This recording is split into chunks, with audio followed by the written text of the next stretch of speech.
राधे राधे जी। कैसे हैं आप सभी लोग? आप सभी लोग स्वस्थ होंगे, कुशल मंगल होंगे। आप सभी के स्वास्थ्य और कुशल मंगल की कामना मैं ईश्वर से करती हूँ कि आप सभी लोग स्वस्थ रहें और कुशल मंगल रहें। आज हम आपको बात सुनाते हैं तुलसी की माला की। एक यह बात राजस्थान की है। राजस्थान में एक छोटा सा गांव, जहाँ पर एक राजा शाम के समय बैठा था। और जब वह शाम के समय बैठा था तब उसकी मुलाकात एक बहुत पुराने नौकर से होती है, जो कि मुसलमान होता है। और उसे बुलाया जाता है। तो राजा के साथ जब उसकी मुलाकात होती है, तब राजा की नज़र मुसलमान, जो उसका मुसलमान नौकर होता है, उसके गले में जाती है। और जब उसके गले पर नज़र पड़ती है तो राजा देखता है कि मुसलमान ने तुलसी की माला पहन रखी है। राजा पूछता है, क्या तुम हिंदू बन गए हो? मुसलमान कहता है, नहीं राजन, मैं मुसलमान ही हूँ, मैं हिंदू नहीं बना हूँ। तब फिर राजा कहते हैं, तो तुमने ये गले में तुलसी की माला क्यों धारण की है? इसका क्या कारण है? फिर वह मुसलमान कहता है, सुनो राजन, मैं आपको विस्तार में सुनाता हूँ। मेरे साथ ऐसे घटित हुआ, एक बार मैं रास्ते से जा रहा था, तब मुझे वहाँ रास्ते में दो अनजान लोग मिले, छाया मिली, जो कि बहुत खूनखान थे। और जब मेरी उससे मुलाकात हुई, तब उन्होंने कहा कि मैं तुम्हारी मृत्यु नहीं हूँ, मैं तो उसकी मृत्यु के लिए खड़ा हूँ जो यहाँ से अभी थोड़ी देर बाद ही टांगे पर आएगा। और बैल के सींग उसके पेट में घुस जाने के कारण वह व्यक्ति मर जाएगा, और मैं उसकी आत्मा को और उसकी रूह को, जीवात्मा को लेने आया हूँ। वह व्यक्ति जो होता है वह डर जाता है, मुसलमान डर जाता है। वह मुसलमान कहता है, हाथ जोड़ के बेनती करता है, हे हे छाया, आप मुझ पे इतना ही कृपा करें कि आप मुझे यह मंजर देखने का मौका दें। तो उसकी प्रार्थना सुनकर वह जो व्यक्ति होते हैं, वह उस मुसलमान को कहते हैं, ठीक है, तुम उस समय यहाँ पर खड़े रह सकते हो और उस मंजर को, उस दृश्य को, उस घटना को अपने आंखों से देख सकते हो। तो वह मुसलमान जो होता है, एक पेड़ के पीछे छुप जाता है। और पेड़ के पीछे छुपकर वह सारी बातें देख रहा होता है, सब कुछ देख रहा होता है। कुछ ही क्षण बाद वहाँ से एक टांगा आता है, जो बहुत ही तेजी से आता है। और उसे खींचने वाले जो बैल होते हैं, उसके बड़े बड़े सींग होते हैं। और जो वह टांगा होता है, वह जो रथ होता है, वह एक खड्डे के कारण जो अपना संतुलन खो बैठता है। संतुलन खोने के कारण जो वह बैल हैं, वह लड़खड़ा जाते हैं और वह उसको घसीटते हुए कुछ दूरी पर ले जाते हैं। जब बैल जो है टांगे को घसीटते हुए कुछ दूरी पर ले जाते हैं, तो उस रथ के जो संतुलन बिगड़ा था, उसके कारण जो बैल का जो सींग है, जो व्यक्ति उस रथ पे था, उसके पेट में घुस जाता है और उसकी मृत्यु वहीं पर हो जाती है। तब जब उसकी मृत्यु हो जाती है, तो जो वह छाया व्यक्ति होते हैं, वह उसकी रूह आत्मा को लेने आए हैं, वह वहाँ से जाने लगते हैं। तब मुसलमान डरता हुआ जो पेड़ के पीछे से निकलता है और कहता है, हे पुण्य पुरुष, हे हे छाया व्यक्ति, तुम उसकी रूह आत्मा को कहाँ लेके जा रहे हो और उसकी रूह आत्मा कैसी देखने में लगती है, जरा मुझे दिखाओ। तब वह जो छाया व्यक्ति होते हैं, जिसे हम यम कहते हैं, वह कहते हैं कि हम उसे नहीं ले जा पाए। वह मुसलमान कहता है, वो क्यों? कहते, क्योंकि उसकी मृत्यु का तो समय आ गया था और समय आने के कारण वह मर गया। लेकिन जहाँ पर उसने प्राण गंवाए, जहाँ पर उसके प्राण गए, वहाँ पर तुलसी का पौधा था। तुलसी का पौधा होने के कारण वह व्यक्ति जो है कृष्ण जी के धाम चला गया है।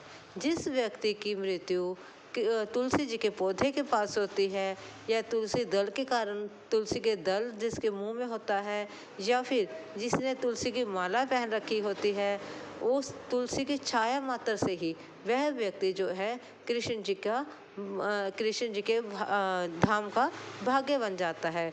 उस जीवात्मा पर, उस रूह पर हमारा कोई हक नहीं रहता, इसलिए हमें यहाँ से खाली हाथ ही लौटना पड़ रहा है।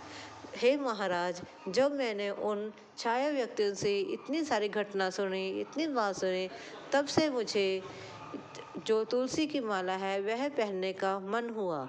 तब मैंने तुलसी की माला अपने गले में धारण की और सोचा कि कम से कम बनने के बाद मैं आप लोगों के जो नारायण हैं, आप लोगों के जो कृष्ण हैं और आप लोगों के जो श्याम हैं, कम से कम मैं उनके उनके बैकुंठ का और उनके धाम का ही एक सेवक बन जाऊंगा, उनके धाम का ही वासी बन जाऊंगा, हकदार बन जाऊंगा।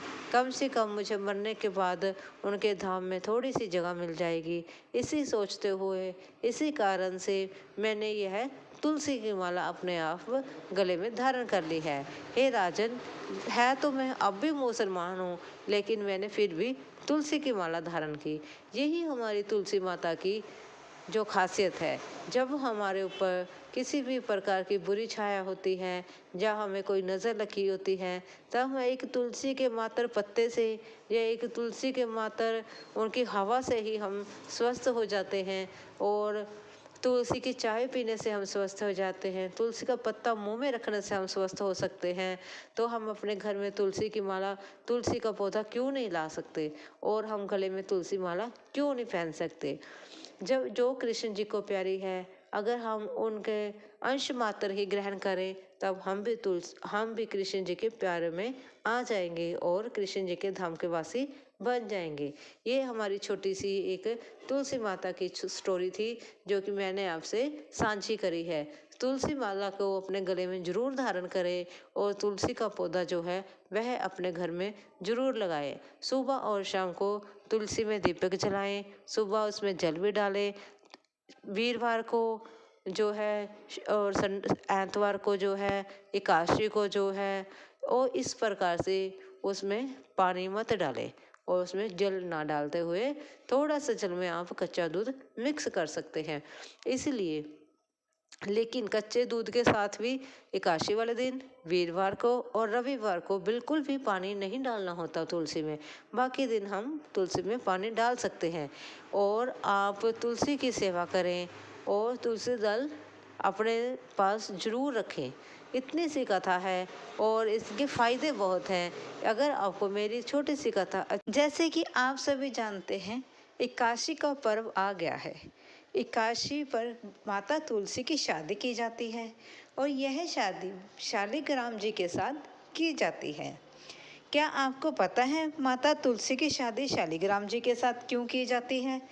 क्योंकि बहुत साल पहले, बहुत समय पहले, जब तुलसी माता की शादी राक्षस जलंधर से साथ हुई थी, जो जलंधर समंदर से प्रकट हुए थे, उसके साथ माता वृंदा की शादी हुई थी, जिसे हम तुलसी माता के नाम से भी जानते हैं।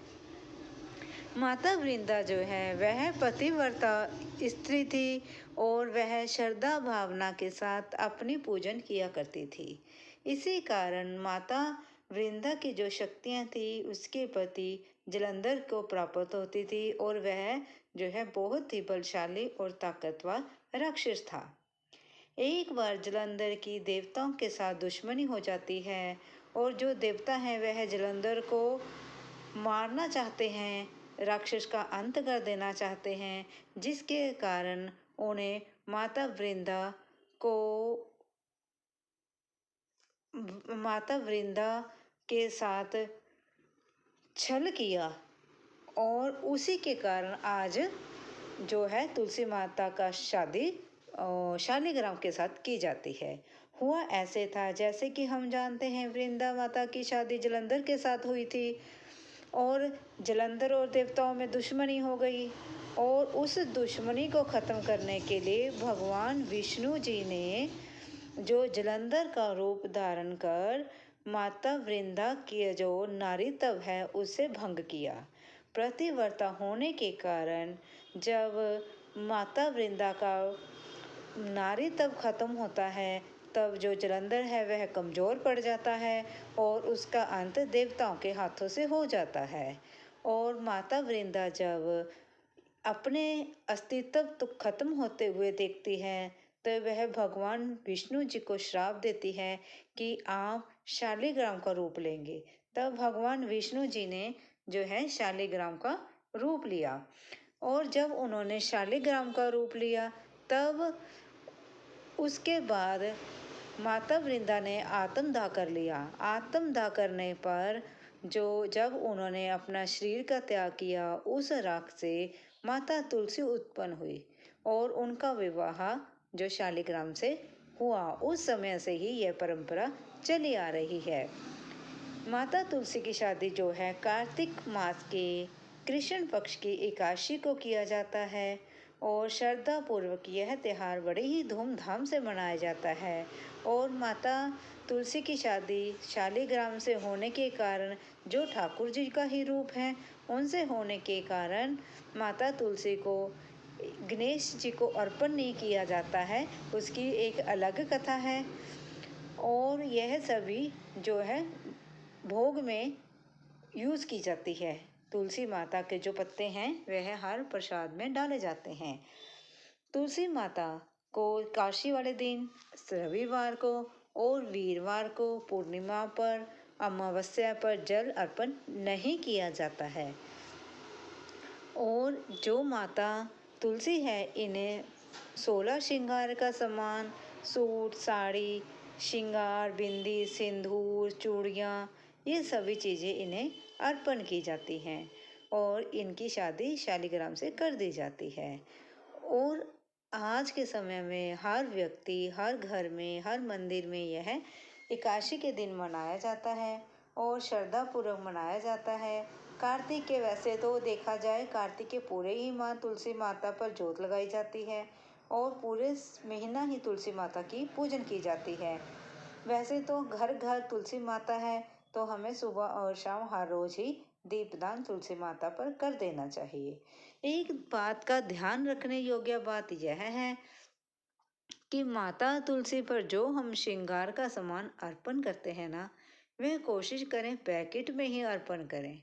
बिंदी, सिंदूर, चूड़ियाँ, जो भी रिबन, कंघी, जो भी सामान, मिठाई, सूट जो अर्पण करते हैं वह कोशिश करें पॉलीथीन की पैकिंग में ही अर्पण करें।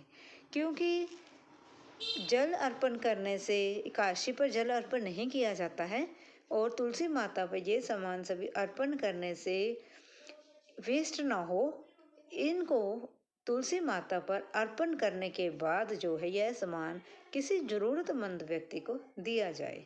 ताकि देखो, बहुत सी दुनिया में ऐसे व्यक्ति हैं, ऐसे इंसान हैं जो एक बिंदिया और 4 चूड़ियों के लिए भी तरस रहे हैं, जिनके पास खाने के लिए एक रोटी भी नहीं है। उन सभी की ज़रूरत को देखते हुए हमें यह सामान जो है पैकेट में ही अर्पण करना चाहिए ताकि हम किसी ज़रूरतमंद को दे सकें। अच्छा सामान चढ़ाएं, चाहे थोड़ा अर्पण करें, अच्छी क्वालिटी का सामान चढ़ाएं ताकि वह किसी की ज़रूरतमंद लड़की की शादी में ही सही या वैसे ही किसी ज़रूरतमंद लड़की को दिया जा सके। और साथ में ही तुलसी माता को जो मिठाई चढ़ाई जाती है वह भी पैकिंग में ही चढ़ाएं।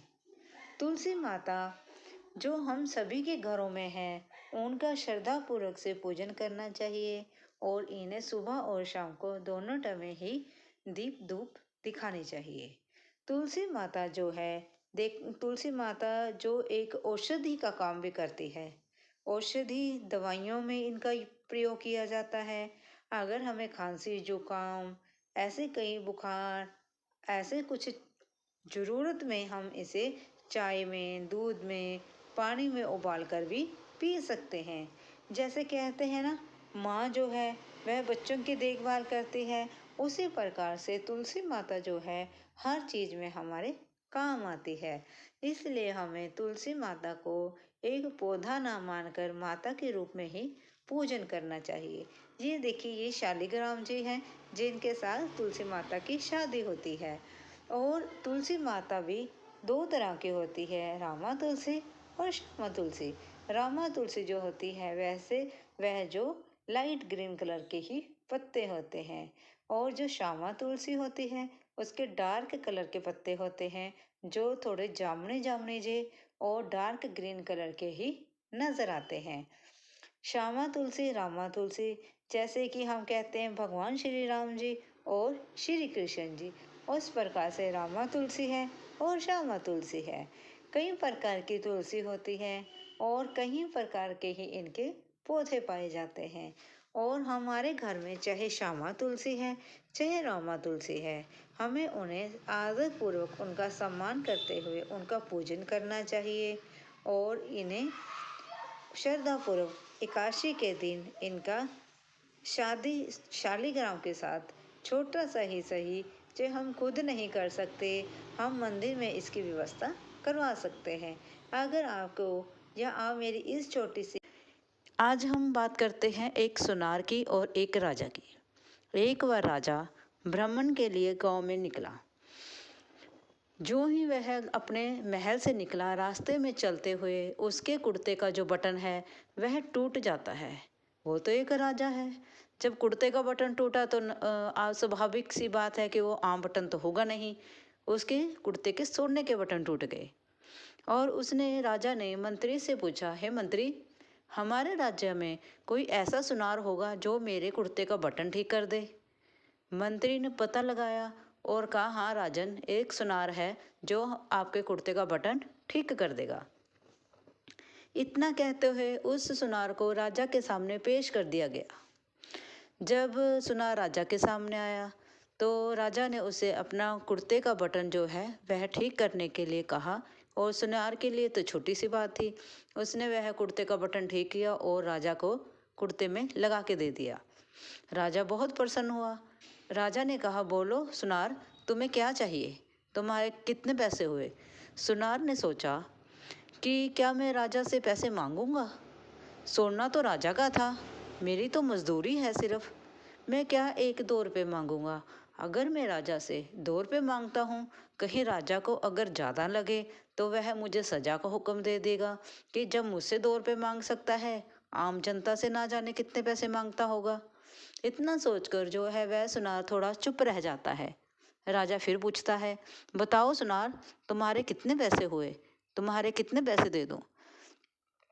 तब जो सुनार है वह कहता है, राजन, छोटा सा काम था जो मैंने कर दिया, सोना आपका था, मेरा तो कुछ भी नहीं लगा, मेरी तो सिर्फ मेहनत लगी है। जो आपको स्वाभाविक लगे, जो आपको ठीक लगे, वह मजदूरी मुझे दे दीजिए। राजा जो है वह सुनार की बात सुनकर प्रसन्न होता है और मंत्री को हुक्म देता है, हे मंत्री, इसके नाम 2 गांव कर दो। मंत्री जो है उस सुनार को 2 गांव दे देता है। और सुनार सोचता है, कहाँ तो मैं 2 रुपये मांगने की सोच रहा था, कहाँ राजा ने मुझे 2 गांव दे दिए। राजा भी अद्भुत होते हैं, जितनी उनके पास क्षमता होती है उससे भी कहीं बढ़ चढ़ कर उसने दे दिया। इस कहानी से सिर्फ हमें इतना ही सीखने को मिलता है कि हमें भगवान के पास जाकर कुछ मांगना नहीं है, क्योंकि हम इंसान जो हैं अपनी हैसियत के हिसाब से ईश्वर से मांगते हैं, अपनी ज़रूरत के हिसाब से मांगते हैं। कोई जॉब मांगता है, कोई भोजन मांगता है, कोई पैसा गाड़ी मांगता है, कोई सेहत संबंधी अपनी समस्याएं सुनाकर अपने स्वास्थ्य मांगता है, कोई कुछ कोई कुछ। इस प्रकार से हम व्यक्ति जो है भगवान से मांगते हैं। लेकिन जो हमें भगवान से नहीं मांगना है, ना जाने भगवान हमें क्या दे दे, क्योंकि भगवान के पास सब कुछ है, वह हमें कुछ भी दे सकता है। क्योंकि देने वाला तो बहुत कुछ दे देता है, लेकिन हमें लेना नहीं आता। हम अपनी छोटी सोच के हिसाब से छोटा छोटा मांगते हैं। ईश्वर ना जाने हमारे लिए क्या क्या सोच कर बैठा हो, ईश्वर ना जाने हमारे लिए कितना कुछ संजोए बैठा है जिसकी हमने कभी कामना नहीं की होती। ईश्वर से मांगने की बजाय उससे प्रेम करो, उस पर विश्वास करो, सारी समस्या भगवान पर छोड़कर आप हम सभी को समस्या से रहित हो जाना चाहिए, बेफिक्रा हो जाना चाहिए, ताकि भगवान जो जब भी करेगा अच्छा ही करेगा।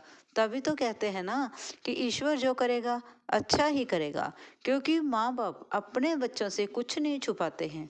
उसी प्रकार से ईश्वर जो है हमारे माँ बाप हैं, हमारे पिता हैं, हमारे परमेश्वर हैं, वे हमें वो सब दे देंगे जो हमने कभी सोचा नहीं था। सिर्फ समय की देर है, समय आने की बात है, समय आने पर हमें वो सब कुछ मिल जाता है जिसकी हमने कभी कामना नहीं की होती। यह मैंने ज़िंदगी का मेरा एक तजुर्बा है कि भगवान हमें वे देता है जिसकी हमें कभी सोचा नहीं होता, और वह काम मिनटों में हो जाते हैं जो हमने कभी सोचे नहीं होते। कुछ कार्य ऐसे होते हैं जो हम सोचते हैं कि शायद हमारी ज़िंदगी में कभी होंगे ही नहीं, लेकिन ईश्वर की मर्जी, मिनटों में वह कार्य संपन्न हो जाते हैं, हमें पता ही नहीं चलता। इस प्रकार से हमें भगवान से प्रेम और श्रद्धा और विश्वास करना चाहिए। उनसे उनके ऊपर भरोसा रखो, वह सब कुछ देंगे। स्वस्थ रहें, खुश रहें, मस्त रहें। और अगर आपको यह इतनी सी छोटी छोटी